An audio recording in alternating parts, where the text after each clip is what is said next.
Spiritus. I have Bob and Marvin from the Grace of God Recovery House here with me today. This weekend they will be doing the homily on behalf of Grace of God, as it is Grace of God's fundraising month. So welcome. Good morning. Thank you very much, Olivia. Good morning, everyone. This podcast obviously is going to be a very laid-back conversation with my guests every week. We are going to talk about Bob and Marvin's homilies today and delve a little deeper into their lives, and you will be hearing what they would like you to know about them before they step up on that stage. I'll start with my first question. So I'm preaching on behalf of Grace of God for their fundraising month, but is there a main inspiration for your homily? Well, for me, my main inspiration is to give back to, the Grace of God House, to the residents and staff and volunteers there. I feel the need to show my appreciation and let it be known at the same time. I was gifted an opportunity to start a new life at the Grace of God Recovery House, and working alongside the guys there, the residents and the staff, has really, made me want to be a better person in general, strive to be all that I can be and know that I am capable of being. How long have you been in the house, Marvin? I've been at the Grace of God Recovery House for 5 months. 5 months, wow. Like Marvin said, that house means so much to me. When Mark asked me to do the homily, I'm not gonna lie. At first, I was a little hesitant because I've never done anything like this before. I used to read in church when I was a kid, but I never had to write my own stuff and put my own spin on it. So yeah, as far as my homily goes, which I've written 6 or 7 times, I think I'm finally done. I got the final copy done. It's about my experience, the people at the house, just the transformations that I've seen, people that have come through there, before me, the ones that are still there 25 years later. And it's just an amazing place. If you really want sobriety and you want to get to know God and get spirit, that place it's phenomenal. It's the sky's the limit if you take it and embrace it. Yeah, you can go leaps and bounds. I can't say enough about it. Just some of the people, like I said, that came before us. I'll get into mine real quick. 16 months ago, I was homeless. I was on the verge of suicide. I had a plan and everything, and I'm sitting here today as the house manager of a recovery house. Don't tell me there isn't a God. Mm-hmm.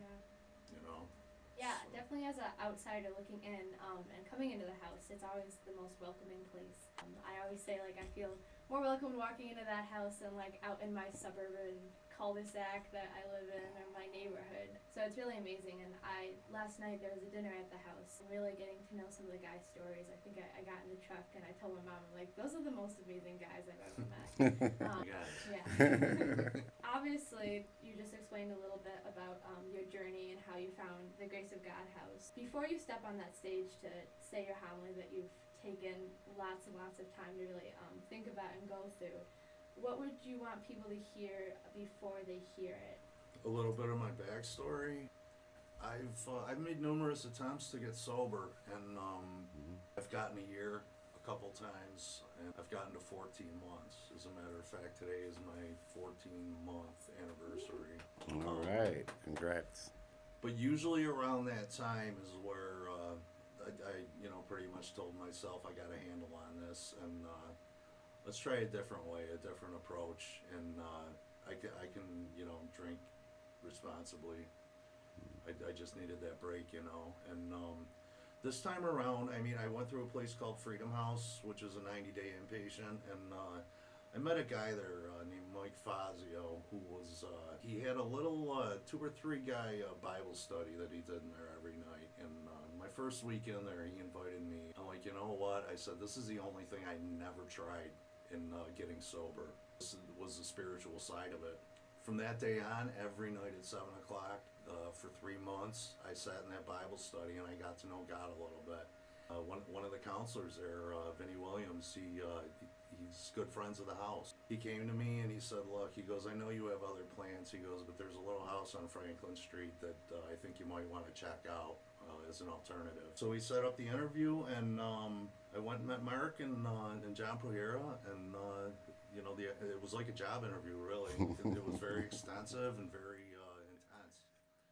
And the minute we finished, even the minute I walked in those doors, it was like this is where I need to be.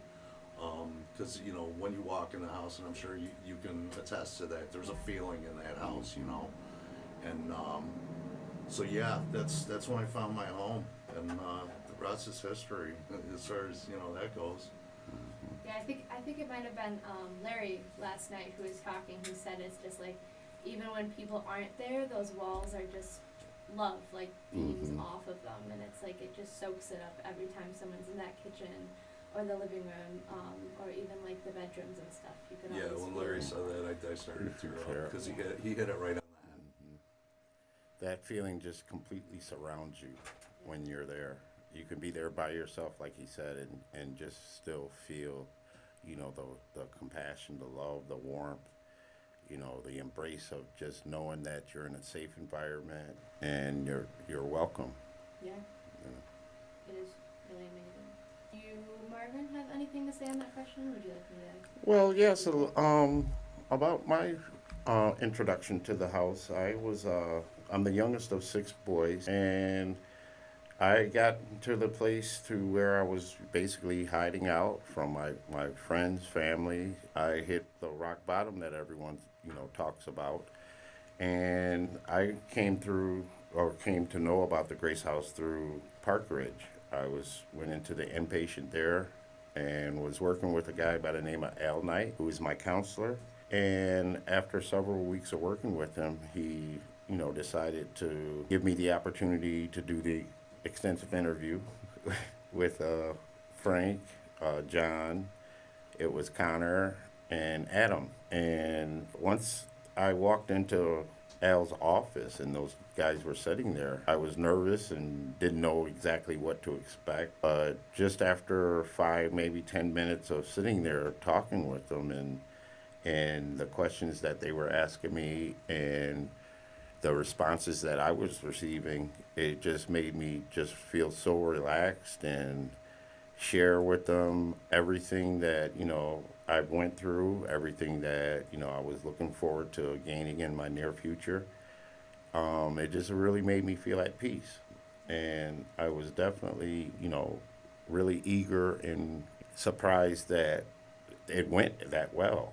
And, just by, sitting there with them, those guys really just made me feel warm and welcome. Yeah, I mean, you guys could agree or disagree with me on this, but I think over the past few months I've really grown with this idea that like God is in a lot of different people around me, and He's in the people that you surround yourself with. And I know the idea of like the chosen family too is like a really big ideology in the house, so it's really warming to hear a lot about it. Another question that kind of has come up with what you said, you guys talk a lot about the interview process and stuff. Do you mind sharing with me a little bit of like what kind of questions and like where it comes fitting into the house and stuff?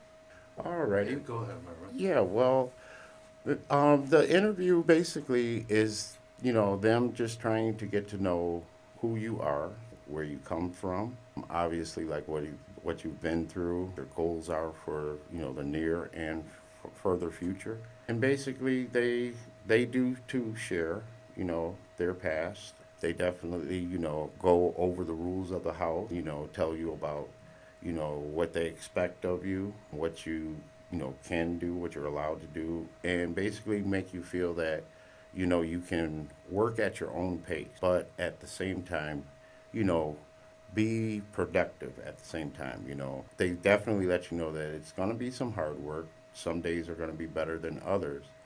But they definitely let you know that there's always going to be someone there for you in a time of need, no matter what the situation may be. That from staff, from residents, from the volunteers, I mean, at any given time, you can just pick up the phone or walk out of your room door, and somebody's going to be there on call around the clock.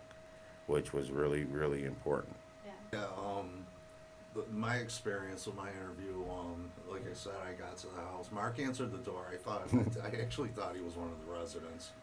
So I was a little too relaxed with my introduction, and I had quite a mouth on me at that point. So we get into the living room, and we close the door, and it's Mark Bennett and John Prohera, like I said, and so we start going through, what lengths are you willing to go through for your sobriety and questions like that, and we get into the house rules and what's expected of you.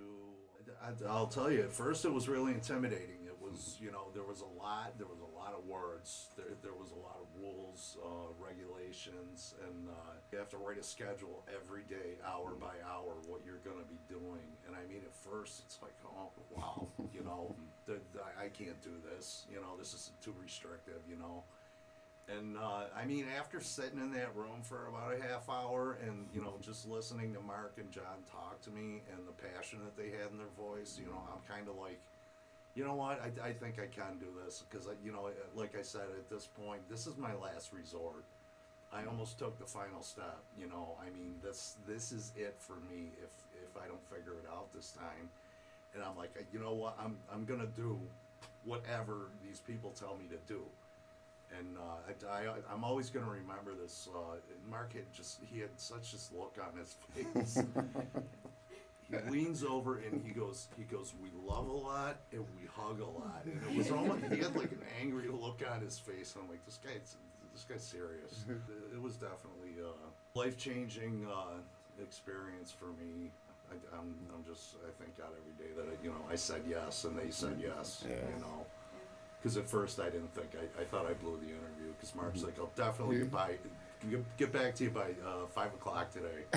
I didn't hear anything. I'm back at the at the Freedom House, and I'm like, yeah, I said I blew it. I said these guys don't want me, and it turns out that Vinny forgot to check his email, so Mark did reply on time, and yeah, all was well. But so yeah. That's really all right. So you guys talked a little bit about the interview process and how other guys in the house also will go with the staff to interview. So can you talk a little bit about that? Yeah. So what we do, we try to incorporate the guys in the house. When they get to a certain level, they don't necessarily have to be there the longest or have seniority. If we feel that that spiritually they're there, they're asked to go, and as I was, so it's good to have them be on the other side of the fence, going in and seeing guys that are struggling still, and giving them the opportunity that they were given. And I know when I first did it, my first interview as a resident, it made me feel really good to be involved in it. But yeah, we go in there and they get to hear the paper, the guidelines and the rules that I was telling you about earlier, and they agree to it or they don't. And yeah, like I was saying though, we have fun with it. I was speaking about the good cop, bad cop thing. We take Connor and and John in, and we call them the finesse guys, and then me and Frank are a little bit more on the rougher edge, if you want to put it that way. We give them the hard questions, and I mean, also to say, being that guy on the other side, we kind of know if they're going to be a fit for the house or not. There's not too much that gets past us. We give guys chances, a lot, and done pretty good so far, I gotta say. For the most part, yeah. I mean, we're not a perfect house, not by any means. There's some guys that have left on their own. There's some guys that have been asked to leave. There's some guys that made it through the cracks.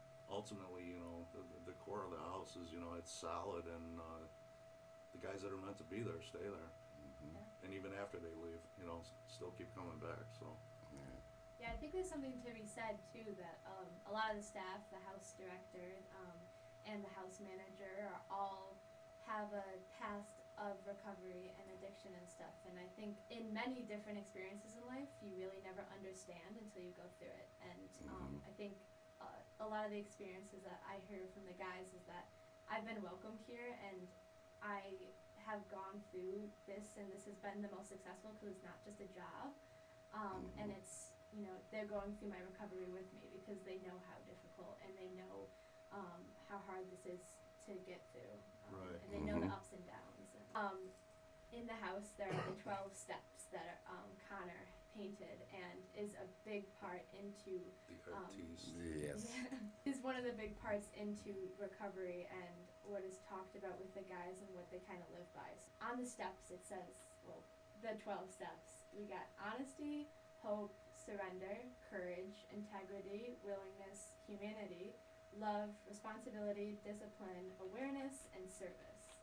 Out of the 12 steps, are there certain ones that stick out to you for your own recovery and that you like other guys to see? Honesty and hope. I would have to say that those two really are the two areas that I had the most trouble with. And since, you know, moving to the house, those were the ones that I knew right off the bat that I had to get right with immediately. I figured there's no point in trying to work a program solidly without being honest, you know, without having hope. It takes a lot in order for a person to be honest with a complete stranger or someone that you just met. In order to be completely honest enough to where that individual can actually help you, you have to, you know, establish trust with them. I think that, you know, in order for you to completely open up to anyone, that, you know, you're going to be kind of skeptical or, you know, hesitant on certain things, what you talk about or what you let them know about you, you know, that, you know, being that vulnerable. But with the guys there at the house and the volunteers, and they let you work it out at your own pace, and then you get that trust, you get that sense of, yes, I can honestly trust someone, you know, I can honestly, you know, seek help or advice from these people. And, you know, every time, hands down, every time that I, you know, applied a suggestion or some advice to my recovery or to the way I operate during the course of my day, without a doubt, it has helped me out, and I have been able to see the difference. I have been able to learn from it, to grow from it mentally and spiritually. And yeah, I mean, I knew 35 years ago that my life was unmanageable. I knew that this was bad for me. I knew this, you know, was hurting me to a degree. But I never really had the hard consequences. So I just figured this is my lot in life. This is what I'm supposed to be, and I got to deal with it, you know. So that, you know, the other attempts that I made to get sober, you know, I always left the, you know, the honesty part out. And obviously I told you about, you know, the spiritual side and the higher power part. I never really wanted to touch that either. But as far as the honesty, you know, it's like, you know, keeping things to the side, your reservations, you know, keeping those, you know, those little secrets, you know, those just in case this doesn't work out type of, you know, that type of mindset. And that's why, you know, I would never get sober, because even though, you know, I could pull it off, you know, for a year, you know, 14 months, whatever it was, I knew eventually, you know, I was going to give it another shot. You know, it just didn't get bad enough for me. You know, I always had a job. My kids were taken care of, you know, God bless them. Hi, Bobby and Ruby and Nicole.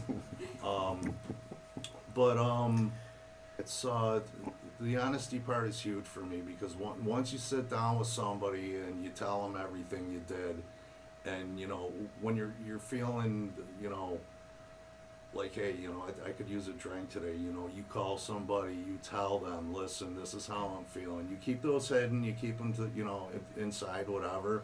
You're eventually going to go back out. I mean, in my experience. Yes. And, yeah, that's one of my biggest go-tos is, you know, calling somebody and saying, look, this is how I'm feeling today. And usually, you know, it works. It really does. It sounds minute. But yeah, that's definitely a deterrent. And if all else fails and nobody's around, grab a jar of peanut butter and just start shoveling away. Whatever works. It works, too. Whatever works. Wow. Yeah. Tricks of the trade. Right. You might have just touched on this with honesty, but would you say any of the steps act as kind of a speed bump in recovery? Speed bumps. On that one, What Yeah, I'm what kinda- did we struggle with probably the hardest? I had no problem telling my my sponsor, doing my fourth and fifth stop. I had no problem telling him the stuff that I did. Yeah. I've never really had a problem telling people anything that I've done. I think for me, that's a loaded question. Amends.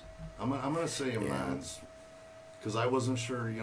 I wasn't sure who I should approach. Should I let this one go? Because sometimes they say, let lying dogs sleep. This was so long ago, stuff like that. Should I really bring this back up again with them? And of course, there was absolutely, ones that I was terrified to do. I'm still not finished with amends. But yeah, I think, confronting people that I've hurt, really bad and, trying to clean it up, it's not always good either. The reactions are not always good. Yeah, I would have to agree with that, because sometimes, like Bob just mentioned, you don't know what the outcome's going to be. You don't know when this situation may present itself. It's a tough one to kind of gauge. It's like, okay, I know that I have to sooner or later someday make amends to this individual, but the mind gets to racing and you're wondering when and where. When is the time going to be right? What kind of setting? Who are you going to be around? And in one case in particular, I found myself right at a Home Depot and just happened to turn down the plumbing aisle, and voila, there was this guy that, we had some differences in the past. He was just as shocked to see me as I was of him. Turns out, we were both basically seeking the same thing. And it was just one of those situations where it was just the right time at the right place. Nobody planned it. We definitely didn't have script or nothing to go by. It just happened. After that incident, it did kind of, make me see that, take the advice from my sponsor, and God will present the right time and the right place when that's needed. I always thought, oh man, I gotta go and find this person, or go and, hunt them down, put out a search warrant or something. But usually things like that, they come natural. The more I do it, or the longer I'm in the program and working with my sponsor, things like that keep me determined and keep me wanting more and more, because good things have been presenting themselves to me. I think there was one time when Marvin was when he was first new into the house, he wanted to start doing amends automatically, like right away, just like that. So it was kind of funny. But yeah, he was planning, going to see a few people and this and that. But, dial it back. We got to talk to the sponsor. Is the timing right? And but yeah. Yeah, it was cool. Last night Connor was talking about how, I think it was Barb, and he walked into church for the first time, and his neighbor. From his childhood, who we Love didn't you, even Barb. know. Yeah. Yes. She was like, Very sweet. gave him a one day at a time bracelet, and just was like open arms, just ignored like everything, and everybody's just a person at the end of the day too. So, but the scripture of the week is Jeremiah 28, 1-7, Psalms 119, 29, 43, 79, 80, 95, and 102, and Matthew 14, 13 through 21. So is there anything in the scripture specifically for this week that stuck out to you that you might have put into your homilies, or that you reflected on or anything when writing it? In the gospel, because Mark said, as we're writing writing our homilies, to focus on the gospel and try to tie that in. And I like the story because it kind of mirrors, in my opinion, it kind of mirrors getting sober. With the part about the bread, or Jesus basically, he says, why are you looking for me, because all the bread's gone, why are you looking, what are you really looking for here, and going through the house, I mean, it's, are you after, you want to get your material stuff back, do you want, you want the job back, you want the girl back, you want the apartment, I mean, is that your ultimate goal? Or are you really looking to change inside, and I think that's what with the gospel at the end, I think that's what it touches on is, if you find me, you're never going to go hungry, you're never going to go thirsty, and I think that's key, and I think that parallels really well with what we do there, that's the biggest one that stuck out to me.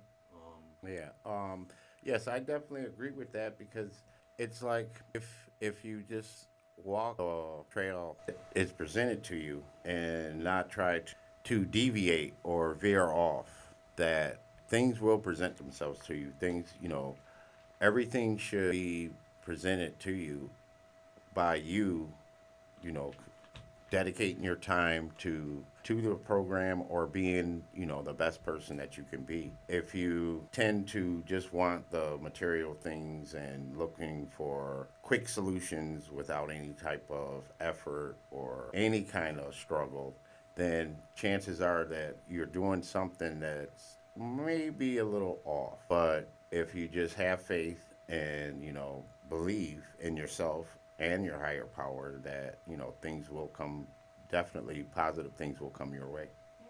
Going in there, I really didn't know the whole, the apartment afterward thing, or, Darwin, after the fact had, he told me, in passing a couple times that he's moved on and, he's got a nice place.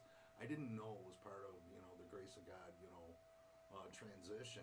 And, so that was a pleasant surprise, once I learned, what Spiritus does for the guys. And, but yeah, like I said, the ultimate goal, for that house is to, to fix yourself, to find spirit, and have a relationship with God. I mean, that's really the only way you're gonna get sober. All the other stuff comes, it comes and it goes. I mean, but that house and the program that Sister Margie, she set up, it's time tested. 25 years later, there's a lot of success stories that came out of there, and things are the way they are there for a reason, because it works. Yeah, I can definitely. I say that listening to the past or past residents that have come through there and seeing them now, it's amazing. Case in point, my counselor that I work with at Park Ridge, Al, he was a resident, and for him to be where he is now compared to where he was when he was at the Grace of God house, it makes me want that. I want to be that. I realized that he had to put in a lot of time and hard work, but like Bob says, something had to have been working in order for him to achieve that and be where he is now. And the rest of the guys, Mark, Bob, when I got to the house, I kind of trailed Bob. A lot of times I would find myself after he moved out, moved on, I find myself asking myself, he's cuddling in my bed. A matter of fact, I have his room. I moved into his room. He's like my mentor. Next to Connor. Connor's my head coach, but Bob being Bob, I was like, I find myself asking myself a lot of times, what would Bob do in this situation? Stop. Yes, and I shared that with the guys. I was like, they couldn't have picked a better person to be the house manager, and it's just a blessing to have him around as much as we do, because he brings that extra warmth and caring and love to the house, and besides keeping things in line all the time too. You don't have to worry about no riffraff or nothing like that, anyways. But yeah, the sheriff's in town, but yes, I mean, guys like him and Connor, and Mark, to hear their stories and watch them move and know that they were too once there, Mm-hmm. it just it makes all the difference in the world. It makes Yeah. living there so much easier.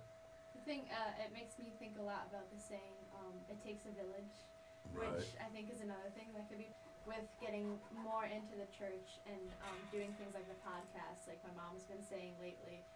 I'm so happy that you're a part of her village, because it's like I couldn't have done this without Aaron, and I couldn't have done this without being introduced to Mark and being on the Grace of God board and stuff. And, Yeah, we're a Mhm. family. Yeah. I mean, it's great. and I think hearing from you guys, I hear a lot of that. It kind of takes a village. What would you have done if you didn't have Connor and Bob introduced? Where would you be now? And just to see people be in such amazing spots in their life, even if it took them some time, is really inspirational.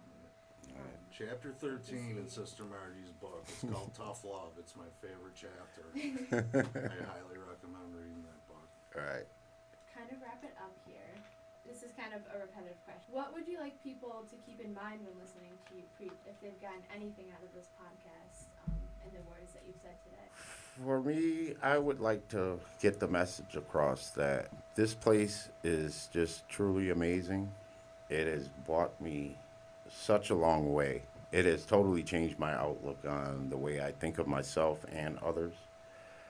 I mean, the guys, my roommates, housemates, are a wonderful group of guys. There is definitely a sense of family there among me and the other residents.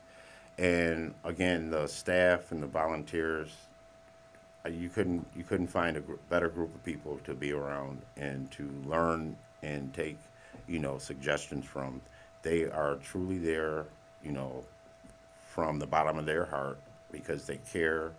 They love what they're doing. They are so easily accessible. I mean, at any given time, you can just pick up the phone and call one of them, and they're right there no matter what. Things like that it's just very hard, if not impossible, to find at other halfway houses. I just couldn't be more grateful and blessed to be in a situation where I am right now. Yeah, I'll play off of Marvin's hand as far as that goes. I wish that we could fit more people in that house. I wish we had, the building that's going up across the street with 76 units in it. I wish we owned that, because there's a lot of people that, need help in the city, and they're not going to get it at any of the other places. This place is, it's they call it the best kept secret in Rochester, as far as recovery goes, and it is. I mean, you get, it's everything's there, on a platter for you if you want it to, to get sober and to find, to find God. Yeah, I wish we were bigger. Yeah, it is what it is for now, but Yeah, I want people to know, that Sister Margie and, all the staff and, people involved with that house legitimately care about the guys that come through there. And if you get a chance to experience the house, definitely, get involved, with Spiritus, and ask questions. I mean, we're there. We welcome everybody. We have our Sharing for Life on Wednesday nights. If you want to come sit in and see what the house is all about, and hear the guys talk about their lives and how they're changing, and staff too, volunteers too. Everyone's welcome to stop down any given night or any given Wednesday night, except for the first Wednesday. That's staff meeting. You're always welcome at the house if you ever want to come find out about us. 120 Franklin Street. That's actually a great segue into wrapping it up and ending. So thank you guys again for Thank being you. on Thank the you. very Appreciate it. first The podcast. maiden right. voyage. And Right. if any of our listeners today felt moved by what these amazing men said, come and support their homilies. And if you want other ways to support the Grace of God House, it's a very busy fundraising month for Grace of God. On August 16th will be their Bowlapalooza party, which you can get tickets for, and you could get a lane. You could just donate money and come and have some fun. Thank you guys again so much for being here today, and I can't wait to hear your homilies, and I'm sure everybody else feels the same. And thank you, listeners, for tuning in, and hope to see everyone soon. Thank you for tuning in to our very first edition of the Spiritus Christi podcast, A Word with Spiritus. If you enjoyed the words that Bob and Marvin shared about the Grace of God Recovery House, the Grace of God Recovery House has an amazing month of fundraising coming up the month of August. There's many opportunities to support the house, like going to their Bowlapalooza party on August 16th. You could buy a lane or buy a singular ticket. You can come and bowl, or you could decide not to bowl. All the information can be found on the Spiritus Christi bulletin. They also will be holding a party in the parking lot at the end of August, August 24th. There'll be a cookout and ice cream, lawn games, plenty of family fun to be had.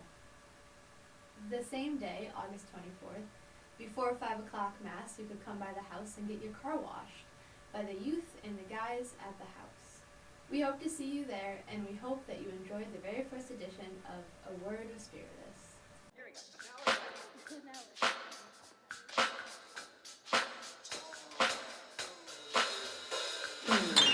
go.